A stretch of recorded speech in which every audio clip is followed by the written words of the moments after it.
എല്ലാവർക്കും നമസ്കാരം.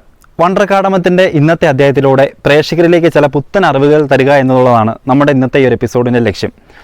പ്രധാനമായിട്ടും നമ്മൾ ഏലച്ചെടികളിൽ ഈ വേനൽക്കാലമൊക്കെ ആകുമ്പോൾ ഏലച്ചെടിയുടെ ഇലകളിൽ പ്രധാനമായിട്ടും മഞ്ഞപ്പ്, അതുപോലെ തന്നെ വലകെട്ടി, ഇങ്ങനെയുള്ള പല പ്രശ്നങ്ങളും കാണാറുണ്ട്. അപ്പോൾ അതിൻ്റെ കാരണം എന്താണെന്ന് പല ഏല കർഷകരും മനസ്സിലാക്കുന്നില്ല. ഏലത്തിൻ്റെ വേരുണ്ടാകുന്ന പ്രശ്നങ്ങൾ മൂലമാണ് ഇത്തരത്തിലുള്ള രോഗങ്ങൾ ഏലച്ചെടിയിൽ വരുന്നതെന്നാണ് നമ്മളൊക്കെ പ്രതീക്ഷിക്കുന്നത് അല്ലെങ്കിൽ വിശ്വസിക്കുന്നത്. പക്ഷേ യാഥാർത്ഥ്യം അതല്ല. നിങ്ങളുടെ ഏലച്ചെടിയോട് ചേർന്ന് ഈ കരുണമരം ഉണ്ട് എന്നുണ്ടെങ്കിൽ നിങ്ങൾ തീർച്ചയായിട്ടും ആ കാര്യങ്ങളൊന്ന് ശ്രദ്ധിക്കണം. കരുണമരത്തിൻ്റെ ഇലയ്ക്ക് തിക്നെസ് കൂടുതലാണ്. അപ്പോൾ അത് പലപ്പോഴും നമ്മുടെ ഏലച്ചെടിയിലേക്ക് രോഗങ്ങൾ കൂടി വരുന്നതിൻ്റെ പ്രധാനപ്പെട്ട ഒരു കാരണമായി മാറാറുണ്ട്. അത് പലപ്പോഴും ഏലകർഷകർ ശ്രദ്ധിക്കുന്നില്ല.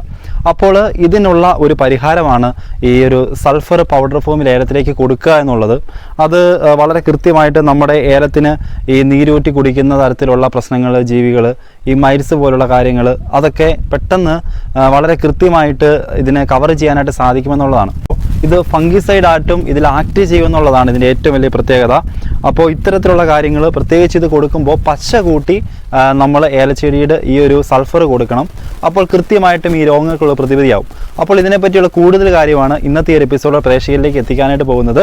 പോകാൻ വ്യത്യസ്തമായ ഒരു അധ്യായത്തിലേക്ക്.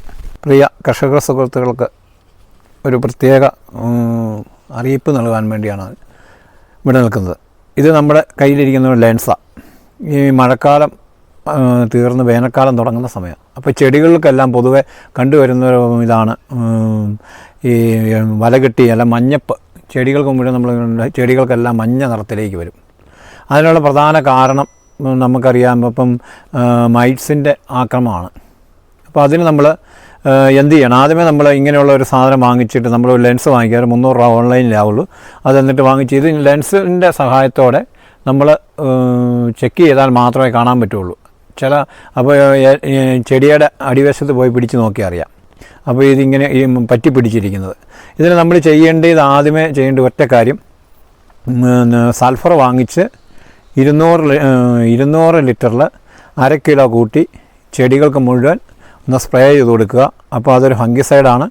അത്യാവശ്യം ചെടികളുടെ കേടുകളെല്ലാം മഞ്ഞപ്പെല്ലാം മാറും. അപ്പോൾ അത്യാവശ്യമായിട്ട് എല്ലാ കൃഷിക്കാരും ചെയ്യേണ്ട ഒരു കൃഷി മെഡിസിൻ്റെ ഉപയോഗമാണ്.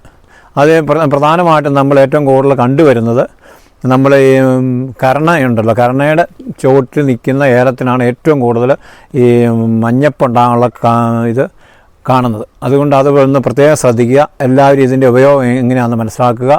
അത് 200 ലിറ്റർ വെള്ളത്തിൽ 1/2 കിലോ കൂട്ടി ഒന്ന് അടിച്ചു കൊടുത്താൽ ഇപ്പോൾ ഈ പറഞ്ഞ മഞ്ഞപ്പ് പൂർണ്ണമായി മാറും. അതൊരു ഫംഗിസൈഡുമാണ്.